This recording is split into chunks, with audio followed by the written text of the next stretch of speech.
How did you first get inspired by aviation? How did you get into it? My father very kindly paid for me to have a flying experience in a Rapide when I was 13 years old out of a place called Skegness on the east coast of England.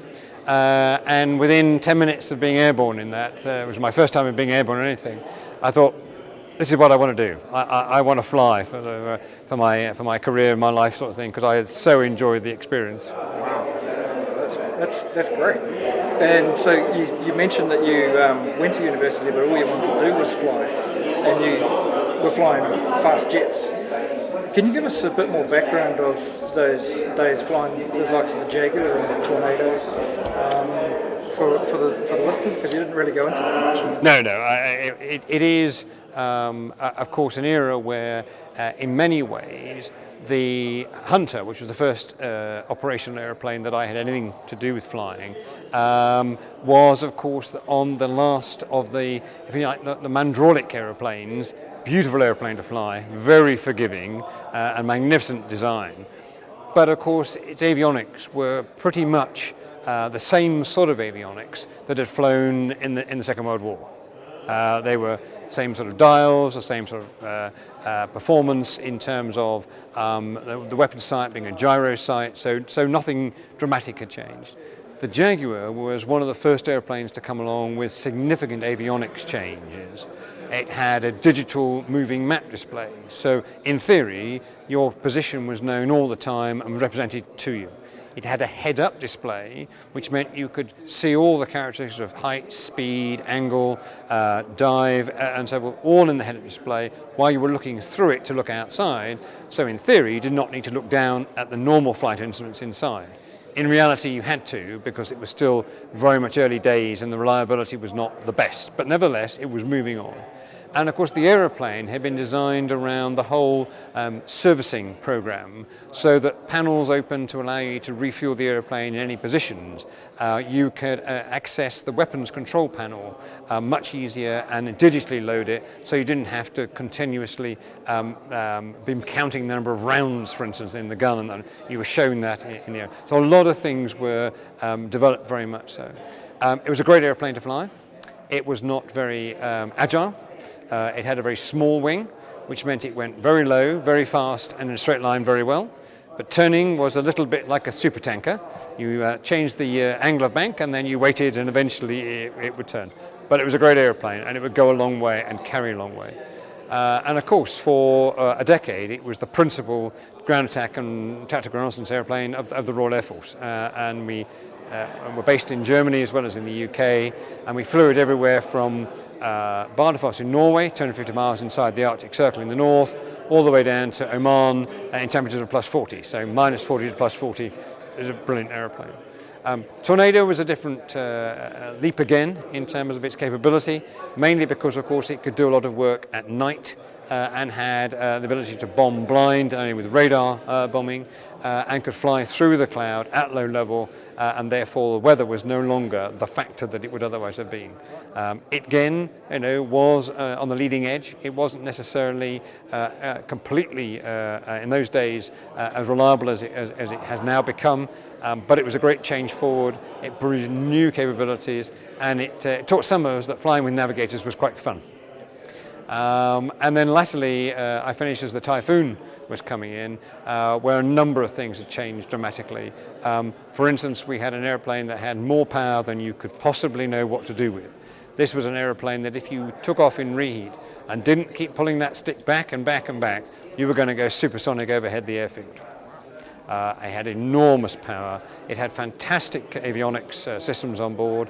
You could speak to the airplane and tell it what to do with some of the systems, and it would speak to you. It does today. It speaks to you, and it has the ability to present imagery on the helmet visor, so that you don't even have to be looking out the front anymore. Wherever you're looking, the instrumentation for the aircraft and flying it is on your helmet visor. So it's a very different airplane entirely, and a very, very high performance airplane. Great fun. That speaking to the airplane and having it speak back, I just got visions of Knight Rider. Yeah.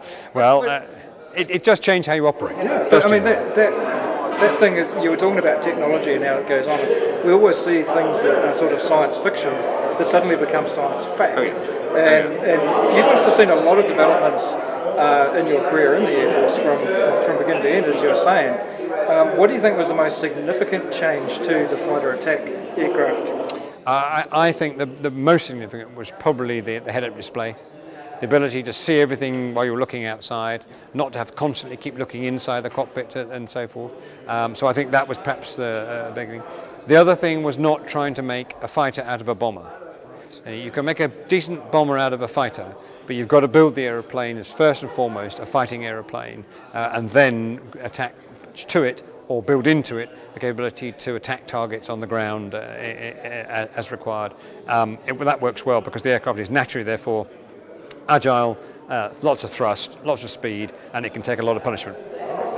Did you personally fly either Jaguar or Tornado in the first Gulf War? No, I didn't. No, I was not on the squadrons at that particular point. Well, just turn into the one of the things that was briefly mentioned, and I did know this because I did look up your Wikipedia page beforehand. But don't believe everything you read in Wikipedia. But it was mentioned here, and I hope it's true that you are quite involved with the Yorkshire Air Museum.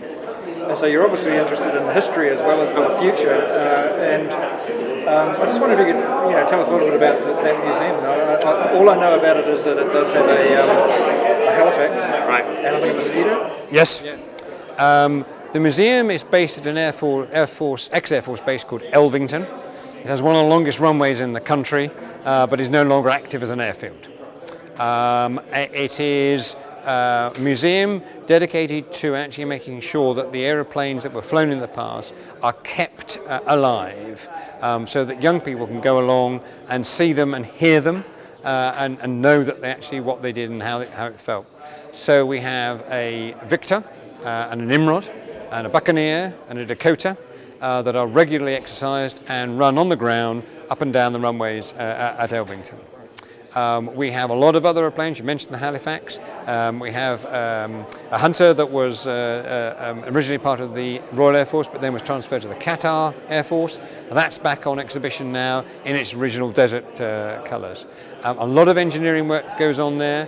A lot of really good educational displays are there, and it attracts now one of the highest group of people, tourists to go along, visitors to go along to any exhibition in York.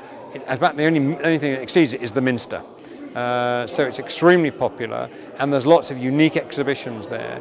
And the great thing, of course, about the people can get right up personal with the aeroplanes, and in some cases get right inside them and get into the cockpits and understand precisely how they worked and what it felt like.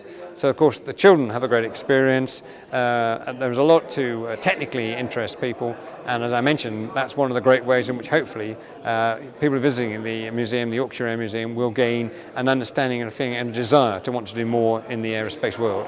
Absolutely. That keeping the aircraft active and runnable is a big step. A lot of museums can't do that or don't do it, and it is a big step to that inspiration for the younger people, isn't it, to see something actually running. I know that when I was a kid, I went to Motown in Auckland. I hope you get a chance to go and have a look at that. They used to run the Lancaster there, and I remember seeing it running, and they can't do that now, but what an amazing thing to see that. And things like that, they do inspire the kids. They don't forget those kind of things.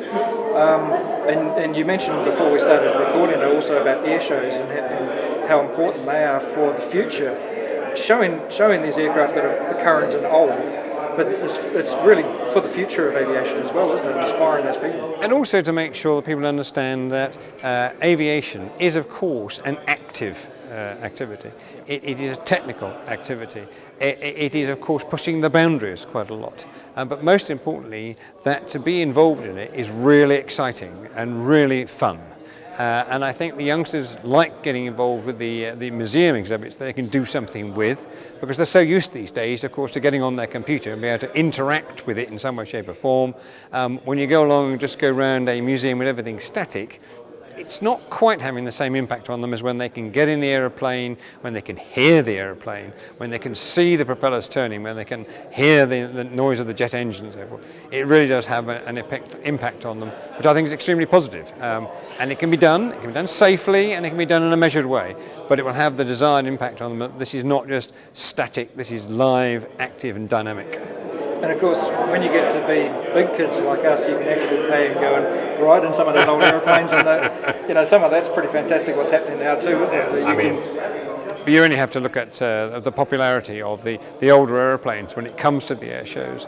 And of course, here in New Zealand, you're so lucky with the building of the World War I aeroplanes that are now being produced and flying around the country and flying at exhibitions. I mean, that is just fantastic to see, especially when you realise that quite a lot of the components on those airplanes, sometimes a high percentage, is original or are original, and therefore you're demonstrating the absolute quality of what was built and the design of them. I mean, they're not necessarily, the most effective airplanes anymore, but they still fly and they're still wonderful to see. I think that too with those, I know personally myself, and I've always been an aviation fan since I was a kid, I didn't really know that much about World War I aviation, and it was only when I started seeing those turn up at the air shows and you see those sort of dogfight battles they have, that I really started to get that sort of education. And for someone who's not an aviation fan, they'd have absolutely no idea, and they turn up and see that. It must be, mind-blowing for them. I think the whole idea of dogfighting and the First World War and the Second World War is still something that's not quite understood by youngsters today, because they tend to see today is the videos from the head-up displays of bombs being dropped on targets and big explosions, and it looks spectacular, and it is extremely highly effective and precise and to be the understanding of what we're trying to achieve. But of course, it's still not combating each other, and especially when you're younger. I'm not suggesting that we all end up in fights, but things happen in that way.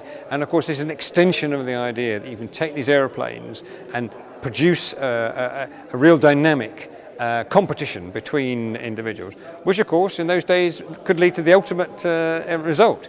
But it is still about the competitive element in a three-dimension dynamic sort of basis. I think it's still extremely exciting when you see those airplanes doing it, and understanding that those bits of string, those bits of wood, the canvas is holding that airplane up and making it turn. Extraordinary. The other thing with them too, hearing those rotary engines, which you don't hear rotary engines on any other sort of airplane, and smelling them. You've got all those elements that are just. What's your all-time favourite aircraft? I have to say my all-time for flying wise would be the Hunter. It was such a well harmonised aeroplane. It was one that told you when it was happy with what you were doing with it. It was one that could tell you if there was a real problem or not. It was a very forgiving airplane when you didn't get it right, and it had some systems on board that were unique. It had one of the world's first all-flying tailplanes. It had hydraulic speed brakes and flaps, and that meant if you got into a combat and you needed to turn more, you could throw the flaps down to give you greater turn performance, and if the pressure was too great, it would simply blow them back up until the hydraulic pressure and the air pressure matched, and that would give you optimum performance. So it was extremely technologically very good, but it didn't have the anodyne characteristics of perhaps some of the more modern aeroplanes, in terms of you've got to fly that aeroplane, and if you don't fly it, it won't fly itself. There's no such thing as autopilot. There was no such thing as being able to take your hands off and let it do the next 10 minutes, 15 minutes, whatever itself. You had to fly it all the time. But it was a lovely aeroplane to fly and a great design. So that's probably in the flying terms my favourite aeroplane. New Zealand's a small country and we've got a small aviation industry compared to other places around the world, but do you sort of hear about what's happening much when you're in England, about what's happening here? Very much so. I mean, I mentioned this evening that you are down here in the aerospace environment. You are a key part of the space program.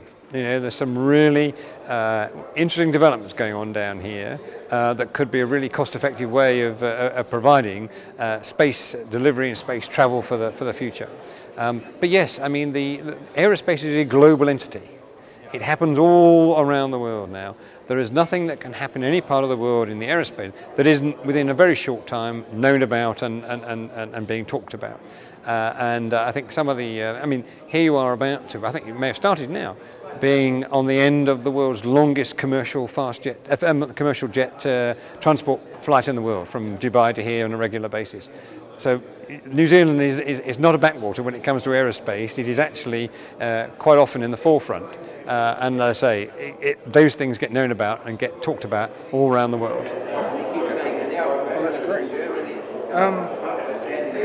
Just one sort of last statement, really. What would you like to say to young Kiwis out there who are thinking about maybe a flying career? Go for it. It's a magnificent opportunity if you can do so. It is something you have to work jolly hard at. It's something that you have to be committed to, and it's something that requires a lot of attention and focus and hard work. But there again, it's like most things. It's like, you know, you don't win a sports match just by turning up and playing. There's an awful lot of hard work that goes into the training and the preparation and the practice and the teamwork and the tactics and everything else.